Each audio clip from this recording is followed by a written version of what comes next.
Today we're going to talk about the 3 types of analysis.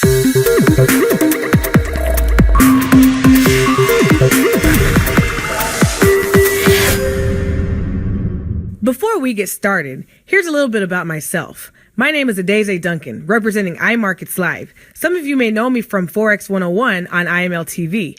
Also, I was an educator for 10 years, and now I'm here educating you on the facts and methods of Forex. In order to get started on this journey, you need to remember one thing and one thing only. I am a student, always. This is very important for you to remember and to remind yourself of often.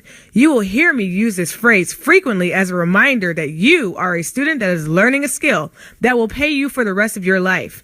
Make sure that you take your time and learn what you need to learn. Pace yourself. Do not compare yourself to anyone else's progress. Always keep a winning mind frame, and you will do very well in this industry. Upon finishing this video, you should have a very good understanding of the following questions. Read through them quietly to yourself. As you are taking notes, make sure to pause this video in order to answer these questions. One of the first types of analysis that I'm going to talk to you about is technical analysis. I'm not going to get into any of these in deep detail, not right now, that's to come later. But right now, what you need to know about technical analysis is this is the type that is used by traders to study price movements.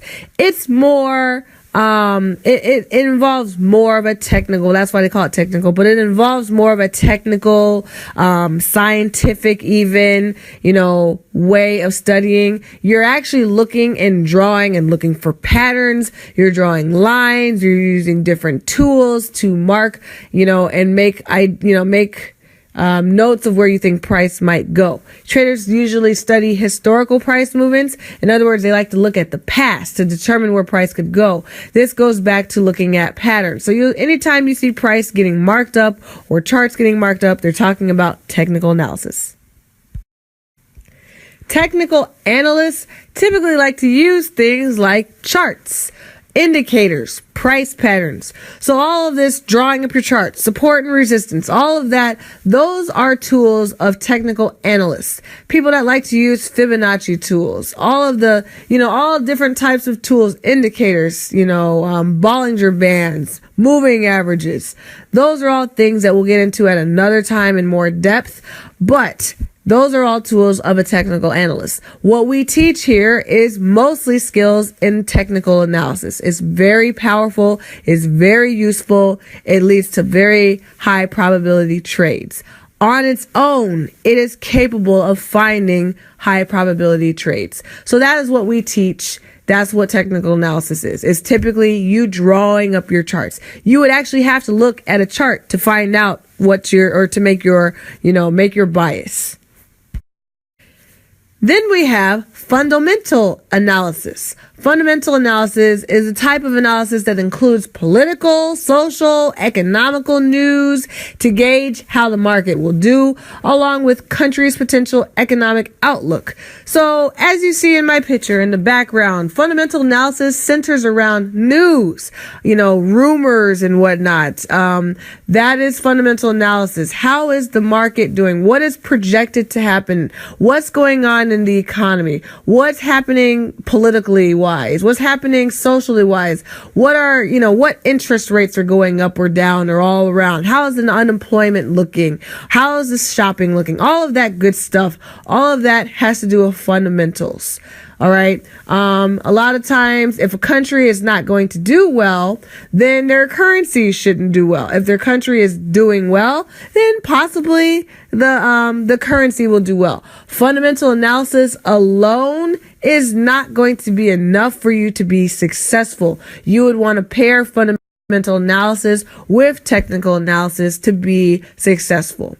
It is not going to lead you down the path of, milk and honey if you do it by itself. But it's very helpful and it can give you a lot of insight in what the charts are doing. So using them in conjunction could be very beneficial to you.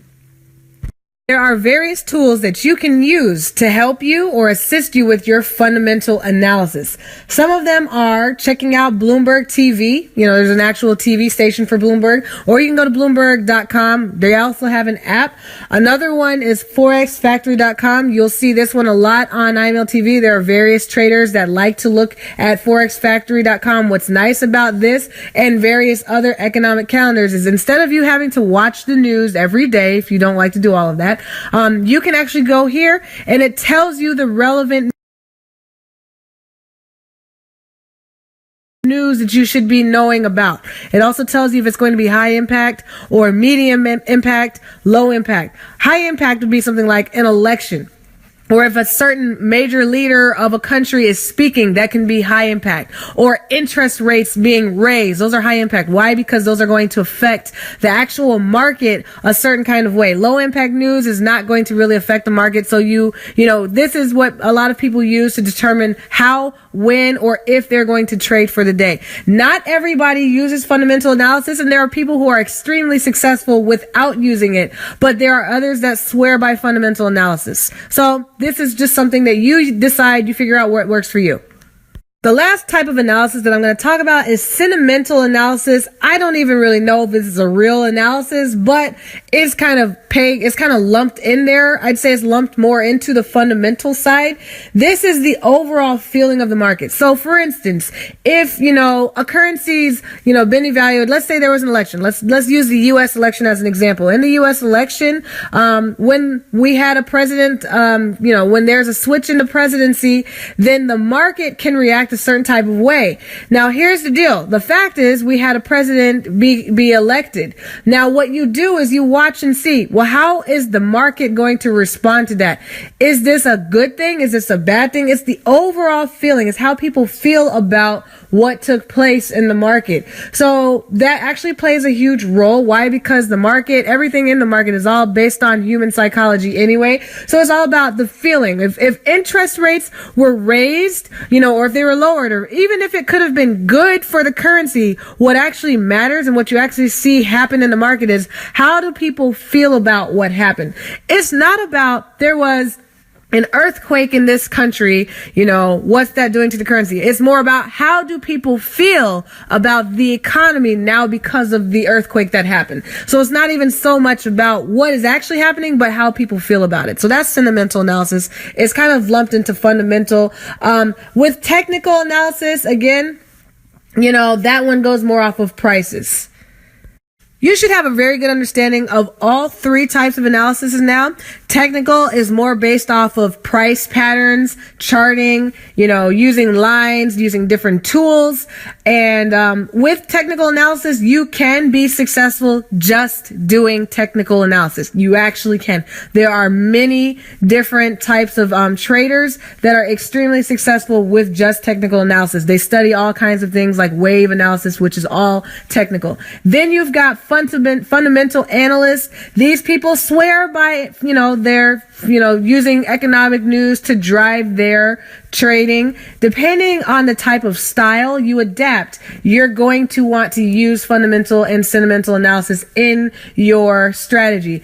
Depending on if you've adapted more of a technical type of strategy, then you may not even need fundamental analysis, but it really depends on how you trade. So which one is best? I can't tell you which one is best. It really depends on what you adapt for your trading style. So you have to figure yourself out. What do you like? Do you like, to look for patterns? Are you able to use different indicators? Are you able to just use price action? You have to figure that out on your own. So there is no way one answer, which one is best. That's to each his own. By now, you should have a good understanding of the following questions. Read them quietly to yourself, and when you are finished, go on to the next video in this series. Thank you so much. My name is Adeze Duncan.